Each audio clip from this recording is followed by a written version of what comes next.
வணக்கம். இன்னைக்கு நாம சார்லஸ் டுஹிக்கோட த பவர் ஆஃப் ஹேபிட் புத்தகத்தை தான் அலச போறோம். நம்மளோட தினசரி பழக்கங்கள் எப்படி உருவாகுது, அது எப்படி நமக்கு சாதகமா மாத்திக்கிறதுங்கிற அறிவியலை பத்தி தான் இதுல பார்க்க போறோம். நம்ம எல்லாருமே நம்ம வாழ்க்கையில இந்த கேள்விய ஒரு முறையாவது கேட்டிருப்போம் இல்லையா? காலையில சீக்கிரம் எந்திரிக்கணும்னு நினைப்போம், இல்லனா தேவையில்லாத ஸ்நாக்ஸ் சாப்பிடக்கூடாதுன்னு முடிவு பண்ணுவோம். ஆனா சில பழக்கங்கள் மட்டும் நம்மள விட்டு போகவே போகாது. ஏன் அப்படி? இது கேக்குறதுக்கு ஆச்சரியமா இருக்கலாம். ஆனா இது பெரிய பிரச்சனைக்கான தீர்வு நம்ம மூளைக்குள்ள நடக்கிற ஒரு ரொம்ப ரொம்ப சிம்பிளான ஒரு விஷயத்துல தான் ஒளிஞ்சிருக்கு. சரி, இன்னைக்கு நாம எதை பத்தியெல்லாம் பார்க்க போறோம்னா, முதல்ல அந்த பழக்க சுழற்சி, அதாவது ஹேபிட் லூப்னா என்னன்னு பாப்போம். அப்புறம் புதுசா ஒரு நல்ல பழக்கத்தை எப்படி உருவாக்குறதுன்னு தெரிஞ்சுக்கலாம்.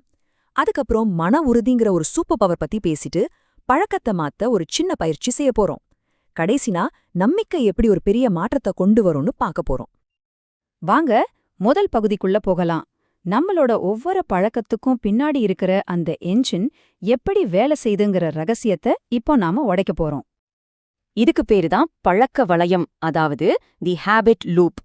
குறிப்பு, வழக்கம், வெகுமதி. இந்த மூணு ஸ்டெப் தான் நம்மளோட நல்லது கெட்டது எல்லா பழக்கத்துக்கும் அடிப்படை காரணம். இதுல முதல் படி தான் குறிப்பு. இது ஒரு ட்ரிகர் மாதிரி. உங்க மூளைக்கு ஆட்டோமேட்டிக் மோடுக்கு போக சொல்லி ஒரு சிக்னல் கொடுக்கும். உதாரணத்துக்கு, உங்களுக்கு போர் அடிக்குதுன்னு வச்சுக்கோங்க, அதுதான் அந்த குறிப்பு. அந்த சிக்னல் கிடைச்சதும் நீங்க வழக்கமா செய்யற ஒரு விஷயத்துக்கு போவீங்க. போர் அடிக்கும்போது என்ன பண்ணுவோம்? டக்குன்னு போன் எடுத்து சோஷியல் மீடியா பார்க்க ஆரம்பிப்போம் இல்லையா? அதுதான் வழக்கம். கடைசியா வெகுமதி. சோஷியல் மீடியா பார்த்ததும் கிடைக்கிற அந்த சின்ன டிஸ்ட்ராக்ஷன், அந்த சின்ன ஒரு சந்தோஷம் இருக்கு இல்லையா, அதுதான் வெகுமதி. இந்த சுழற்சி நல்லா இருக்கு, இது திரும்பவும் பண்ணலான்னு உங்க மூளைக்கு சொல்லிக் கொடுக்கறதே இந்த வெகுமதி தான்.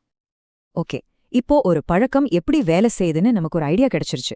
இப்போ இந்த அறிவை வச்சு ஒரு கெட்ட பழக்கத்தை எப்படி மாற்றி ஒரு நல்ல பழக்கத்தை உருவாக்குறதுன்னு ஸ்டெப் பை ஸ்டெப்பா பார்க்கலாம். ஒரு பழக்கத்தை மாத்துறதுக்கு முதல்ல அதை நாம முழுசா புரிஞ்சுக்கணும். அதுக்கு இந்த 4 படி ரொம்ப முக்கியம். 1, உங்க வழக்கம் என்னன்னு சரியா கண்டுபிடிங்க. உதாரணத்துக்கு, மதியம் 3 மணிக்கு சோர்வா உணரும்போது சக்கரை போட்ட காஃபி குடிக்கிறீங்கன்னு வச்சுப்போம். 2வது, அந்த காஃபி உங்களுக்கு உண்மையிலே என்ன தருது? அது எனர்ஜியா, இல்ல வேலையிலிருந்து ஒரு சின்ன பிரேக்கா? வேற ஏதாவது செஞ்சா இதே வெகுமதி கிடைக்குமான்னு பாருங்க. ஒருவேளை ஒரு 5 நிமிஷம் ஃப்ரெண்ட் கிட்ட பேசினா கூட அதே ஃபீல் கிடைக்கலாம். 3வது, அந்த காஃபி குடிக்க தூண்டுற குறிப்பு எதுன்னு கண்டுபிடிங்க. நேரமா, இடமா, இல்ல உங்க மனநிலையா? 4வது, ஒரு திட்டம் போடுங்க. அடுத்த முறை 3 மணிக்கு சோர்வா ஃபீல் பண்ணா காஃபிக்கு பதிலா ஃப்ரெண்ட் கிட்ட பேச போறேன்னு ஒரு பிளான் உருவாக்குங்க. இப்போ நாம பார்க்க போறது ரொம்பவே ஒரு பவர்ஃபுல்லான கான்செப்ட். அதுக்கு பேரு கீஸ்டோன் ஹேபிட், அதாவது முக்கிய பழக்கம். இது ஒரே ஒரு பழக்கமா இருந்தாலும் நம்ம வாழ்க்கையில எல்லாத்தையும் மாத்தக்கூடிய சக்தி அதுக்கு இருக்கு. அந்த மாதிரி ஒரு முக்கியமான பழக்கம்தான் மன உறுதி.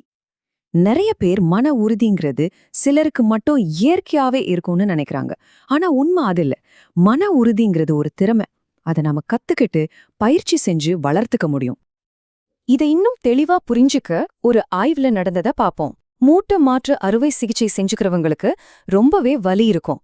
ஆனா அவங்க சீக்கிரம் குணமாகணும்னா அந்த வலியோட உடற்பயிற்சி செஞ்சே ஆகணும். இந்த ஆய்வுல நோயாளிகளை 2 குழுவா பிரிச்சாங்க.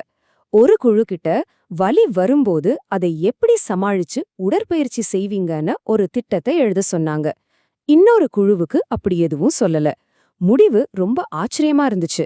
யார் ஒரு திட்டத்தை எழுதுனாங்களோ அவங்க வலியை எப்படி சமாளிக்கணும்னு முன்கூட்டியே யோசிச்சதால வலியையும் தாண்டி உடற்பயிற்சி செஞ்சாங்க. ஆனா திட்டம் இல்லாதவங்களோ வலி வந்ததும் பயிற்சியை விட்டுட்டாங்க. இதுல முக்கியமான விஷயம் என்னன்னா, சும்மா ஒரு பேப்பர்ல அவங்க திட்டத்தை எழுதினதுக்கு மத்தவங்கள விட அவங்க 2 மடங்கு வேகமா குணமடைஞ்சாங்க. யோசிச்சு பாருங்க, ஒரு சின்ன திட்டம் மன உறுதியை எவ்வளவு பலப்படுத்துதுன்னு. சரி, இப்போ நீங்களே உங்க வாழ்க்கையில பயன்படுத்தக்கூடிய ஒரு சிம்பிளான ஆனா ரொம்ப பவர்ஃபுல்லான ஒரு பயிற்சியை பத்தி பார்க்கலாம்.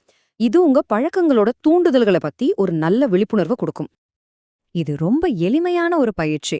முதல்ல நீங்க எந்த பழக்கத்தை மாத்தணும்னு நினைக்கிறீங்களோ அதை முடிவு பண்ணுங்க. உங்க கூடவே ஒரு சின்ன கார்டு வச்சுக்கோங்க. அந்த கெட்ட பழக்கத்தை செய்யணும்னு தோணும் போதெல்லாம் ஒரு டிக் மார்க் போடுங்க. இது உங்களை நீங்களே ஜட்ஜ் பண்ணிக்கிறதுக்கு இல்ல, வெறும் கவனிக்கிறதுக்கு மட்டும்தான். உங்க மூளை ஆட்டோமேட்டிக்கா இயங்குறத நீங்க கவனிக்க ஆரம்பிக்கிறீங்க. ஒருவேளை அந்த எண்ணத்தை தாண்டி ஒரு நல்ல விஷயத்த செஞ்சா ஒரு ஹேஷ் மார்க் போடுங்க. இந்த சின்ன செயல் உங்க பழக்கத்தை ஆட்டோமேட்டிக் நிலையிலிருந்து உங்க கட்டுப்பாட்டுக்கு கொண்டு வரும். கடைசியா, ஒரு பழக்கத்தை நிரந்தரமா மாத்துறதுக்கு ஒரு முக்கியமான ஒரு விஷயம் தேவை. எல்லா டெக்னிக்கையும் விட இதுதான் ரொம்ப முக்கியம். அது என்னன்னு பாப்போம். நீங்க எந்த முறைய பயன்படுத்தினாலும் சரி, மாற்றம் சாத்தியம்னு நீங்க நம்பணும். உங்களால மாற முடியும்னு நீங்க ஆழமா நம்பாத வரைக்கும் எந்த மாற்றமும் நிரந்தரமா இருக்காது. அப்போ அந்த நம்பிக்கைய எப்படி வளர்த்துக்கிறது? தனியா முயற்சி செய்யும்போது அது ரொம்ப கஷ்டம். இங்கதான் ஒரு சமூகத்தோட சக்தி தேவைப்படுது. உங்கள மாதிரி ஒரு மாற்றத்துக்காக முயற்சி பண்றவங்களோட சேரும்போது நீங்க தனியா இல்லன்னு உணர்வீங்க. மத்தவங்க வெற்றி அடையறத பாக்கும்போது, அவங்களால முடியும்போது நம்மாலையும் முடியும்னு ஒரு நம்பிக்கை தானா வரும். அந்த நம்பிக்கை தான் உண்மையான மாற்றத்துக்கு அடித்தளம். சரி, இவ்ளோ நேரம் நாம பேசின விஷயங்கள வச்சு கொஞ்சம் யோசிச்சு பாருங்க. இன்னிலிருந்து நீங்க மாத்தணும்னு நினைக்கிற அந்த முதல் பழக்கம் என்ன? அந்த மாற்றத்துக்கான முதல் படியை இன்னிக்கே எடுங்க.